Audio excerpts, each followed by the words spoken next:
Good afternoon. I'm Kevin Simmons.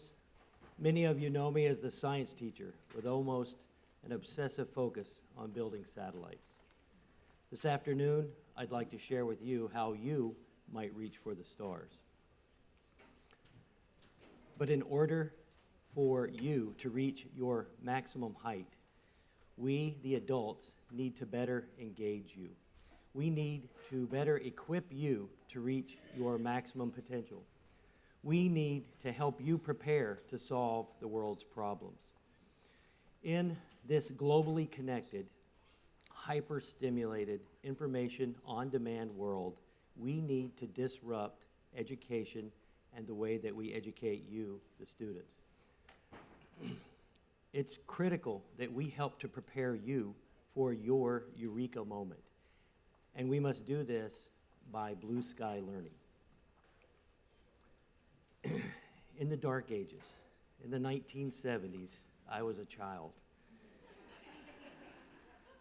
I was also the remote control for the TV set. Listen to this. So when you were young, you would turn on your TV and the image might be grainy or fuzzy or not focused. Your parents would send you, or me, to the TV set, and those things on top of that TV are called rabbit ears or antenna. And you would adjust the antenna. You would make slight adjustments and turn it till the image became clear. I was also the channel selector, and that required that you walk up to the TV set and turn a physical knob, a selector. Where we lived in the country, we had 4 stations. So, as with many children of my era, we dreamed and wanted to become astronauts or pilots or firemen or even astronomers. And I was one of them. And I was a world away because I was a poor country kid from the foothills of North Carolina. I was trapped in a prehistoric, pre-internet age as a NASA junkie. The closest I could get to America's space program was a stamp collection.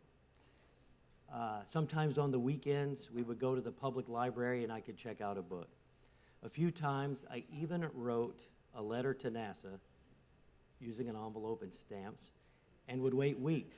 And then I would get an envelope back that would have some photographs and some pamphlets about this new spacecraft called the Space Shuttle. We've come a long way since then. Blue sky learning. I maintain that we need to effectively engage you, the young people today, through blue sky learning and blue sky learning goals. For our team, our satellite team here at school, our blue sky learning goal was simple: design, build, test, and fly a satellite and be the first in the country to do so in 3 years, first middle school. So that was our blue sky learning goal. You may say, what is a blue sky learning goal? A blue sky goal is a hyper-ambitious task, or it's often known as a big, hairy, audacious goal. Now, these goals need to be ambitious, but not delusional. It was ambitious for middle school students to build and fly a CubeSat into space. It is delusional to think that the same students could build a functioning Death Star by New Year's Eve. Also, to engage in blue sky learning, you have to have a growth mindset. You have to envision success that's beyond where you are in the present. You have to envision accomplishing a task that has not yet been done. In volleyball, I often challenge the players to see themselves accomplishing a task that they have not mastered yet or have not succeeded at, because I maintain that if you can't visualize accomplishing the task, then you're unlikely to ever achieve it. Also, as you embrace in a blue sky learning goal, you need to maintain a positive outlook and a positive perspective or attitude. By definition, by tackling a blue sky goal, you are going to face setbacks and adversities and failures. But don't worry, those are excellent learning points. We always learn, I maintain, more from the failures than we do from our successes. And also, finally, most importantly, you need to persevere. You need to have a sense of determination that's going to help you see the victory that is waiting ahead for you. Blue Sky Learning is going to require that you build an impressive and a useful network.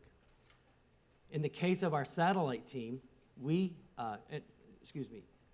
I cannot overstate the importance of you developing a good team around you. I would maintain that success in life is largely about how well you work as within a team. If you're a good teammate, you are set up for success. So your ability to collaborate and communicate well with others is paramount.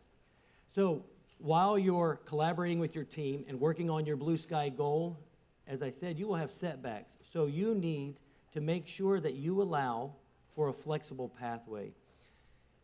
Keep your end goal in mind, but don't be so rigid that you can't allow the path that you take to get to your goal to vary some.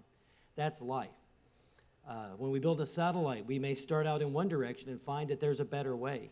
It would not be smart for us to continue down a path that we've already shown is not optimal. And finally, again, I need to state again, be resolved to achieve your blue sky goal.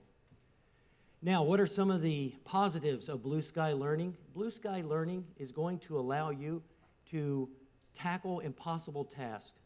I have seen it many times. Students are able to achieve far more than they themselves could even believe that they could. And that's just par for the course. You students, as you engage in Blue Sky Learning, you're going to find that you're able to give greater output and greater effort, and the product that you produce is going to exceed your expectations.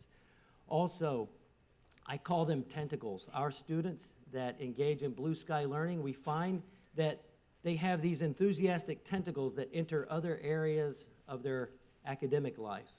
Our satellite team not only has members that are state science fair grand champions, we have team members that have created comic books or created works of art or worked with our congressman for resolutions. And they will go on and change the world in 100 different ways for good. Blue Sky Learning also has the benefit to you, the student, of allowing you to complete these sequential and modular intermittent steps or goals. Now, in education, there's a phrase we use called scaffolded learning. So what we're doing, and let me explain this. Scaffolded learning means that as you advance towards your blue sky goal, you will gain confidence and you will gain a mastery of the material. And as you move forward, you're getting a deeper and deeper understanding of what's going on. Blue Sky Learning will allow you to do that. Here you see some evidence of some of the intermittent steps that we had to take in order to build our first satellite. This is called a CubeSat. It's a small form factor. This is a representation of the actual size of a CubeSat that we've used for training with our students. We started out with hardware on the desktop, emulators. We put those emulators on tethered balloons. We then moved to high altitude balloons where we used a radio that would interface with the global star network. That way all of our data could come down to us through a dashboard or a GUI. What's interesting about that is that's very similar to the radio that we used on our satellite that flew last December, the WeissSat-1. So again, incremental goals that are allowing you to gain confidence as you move toward your blue sky goal. So, in addition to collaborating and being a good teammate, you need to build a network. Depending on the blue sky goal that you seek to accomplish, I recommend that you consider these. For us, we needed to interact with academia, with industry, with government, and even the world. We partnered with universities. We found 2 great companies that would teach us and help us learn. We also had to navigate our federal government with at least 3 different agencies in order to get the certifications and the approvals so that we could achieve our blue sky goal of launching the satellite. We have another group of students here at Weiss, and we work with teachers and students from other countries. Develop your network. When you attempt to do the impossible, make sure that you surround yourself with a network that can help you achieve it. Now, The original students created their own Blue Sky Learning goal in August 2015. We submitted a proposal to NASA in November 16. They announced their selection of us in 2017, February.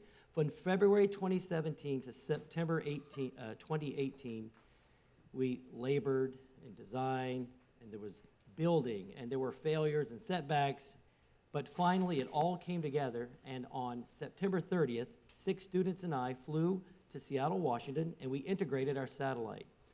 That's the process where the students loaded it into a deployer that's mounted on the rocket that will eventually eject it out into space.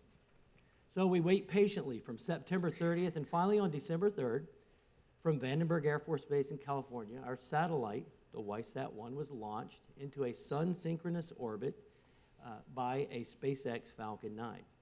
Now you may say, wow, that's great, that's the end of the story. But no. See, one of the beauties and one of the most exciting things about Blue Sky Learning is that the students became so engaged and knowledgeable and did such great work with our first satellite, we decided we would keep building satellites with the eventual aim of being the first school to put a rover on the moon. So, I'm pleased to announce that last March, NASA again notified us that we were selected to build a second satellite, and we are going to use what we learned from the second satellite to work on our lunar rover. Many of you in this room may very well be the students to actually build these satellites. Now, what I think is one of the most exciting outcomes of accomplishing your Blue Sky Learning goal is that when you finally reach it, you are now high enough off the ground that you can see that next Blue Sky Learning goal that you want to achieve. Won't you help us in our Blue Sky Learning? Thank you.